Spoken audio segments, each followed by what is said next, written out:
সাম্প্রতিক ঘটনাকে কেন্দ্র করে আজ কয়েকদিন যাবৎ দেখছি ছাত্রলীগের বিভিন্ন বিশ্ববিদ্যালয় থেকে বা বিভিন্ন হল থেকে ছাত্রলীগ বিতাড়িত হচ্ছে বা পলায়ন করছে।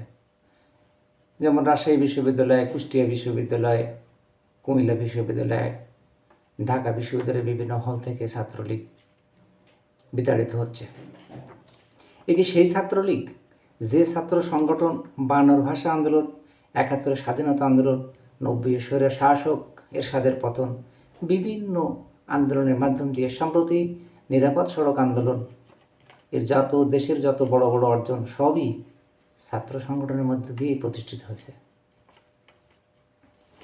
যৌক্তিক একটা আন্দোলনকে কেন ছাত্রলীগ ওবায়দুল কাদেরের কথা শুনে এই যৌক্তিক আন্দোলনের বিরোধিতা করল? আসলে ছাত্রলীগের কি বিবেক, নৈতিকতা বোধ বলে কিছুই নেই? তাদের শরীরে কি রক্তবিন্দু বলে কিছু নেই? সবই কি পুজ? তাদের মাথায় মগজে কি কিছুই নেই? কোটা সংস্কার আন্দোলন যৌক্তিক আন্দোলন। কোটা সংস্কার আন্দোলন না ছাত্রলীগের, না ছাত্র দলের, না ছাত্র শিবিরের। এই আন্দোলন আমাদের প্রত্যেককেরই সাধুবাদ জানানো উচিত। আজ ছাত্রলীগের ভূমিকায় আছে। সে যদিও ছাত্র, একটা দলের পছন্দ সে করতেই পারে, কিন্তু যৌক্তিক আন্দোলনের বিরোধিতা করার কোনো যুক্তি দেখি না। আজ সবাই কাঁধে কাঁধ মিলিয়ে আমাদের ছাত্র সমাজকে এই সহযোগিতা করা উচিত এবং এই দলের সমর্থন দেওয়া উচিত।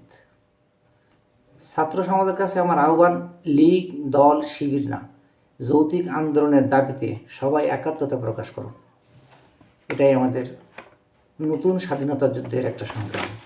কোটা সংস্কার হতেই হবে এবং আমরা সকলেই কোটা সংস্কার চাই। কোটা সংস্কার হোক